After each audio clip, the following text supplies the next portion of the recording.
లడ్డూలో టేస్ట్ ఉండదు. లడ్డూలో టేస్ట్ లేదు అంటే వీళ్ళు తెలివైన వాళ్ళు అయితే ఇలాంటిది చాప కింద నీరులో ప్రచారం చేసుకోవాలి కానీ ఓపెన్ అవ్వకూడదు. ఇప్పుడు లడ్డూని ఇదివరకు ఏంటంటే లడ్డూని చేసిన తర్వాత నేతిలో ముంచి తీసి ఇట్లా నొక్కుతారు, ఆ నెయ్యి పక్కెళ్ళిపోతుంది. తర్వాత అదేంటి అప్పుడు 30,000, 50,000, లక్ష లడ్డూలు తయారు చేసే రోజుల్లో. తర్వాత 3 లక్షల లడ్డూల దాకా అట్లాగే చేసేవాళ్ళు. ఆ తర్వాత ఏమైందంటే మిషనరీ తెచ్చారు కదా, ఇప్పుడు లడ్డూని అట్లాగే వీళ్ళు బాగా చుట్టుతారు నేతితోని ముంచి, ఒక నొక్కు నొక్కుతుంది అది దాన్ని, ఇందులో మొత్తం గారిపోతుంది కిందకి.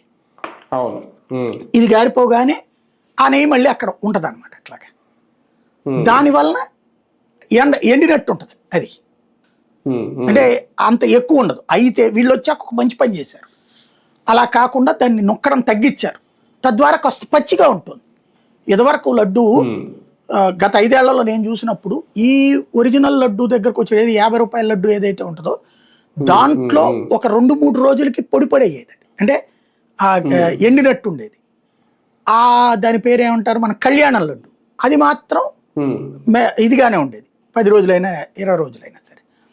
గతంలో నేను అక్కడ పనిచేసినప్పుడు అయితే గనక ఈ చిన్న లడ్డు కానీ పెద్ద లడ్డు ఏదైనా సరే ఆ పచ్చిగానే 10-15 రోజులు ఉంటుంది, అంటే అంత నెయ్యి వాడేవాళ్ళు వాళ్ళు, ఆ నెయ్యిలో ముంచినట్టు ఉండేది అనమాట. కాబట్టి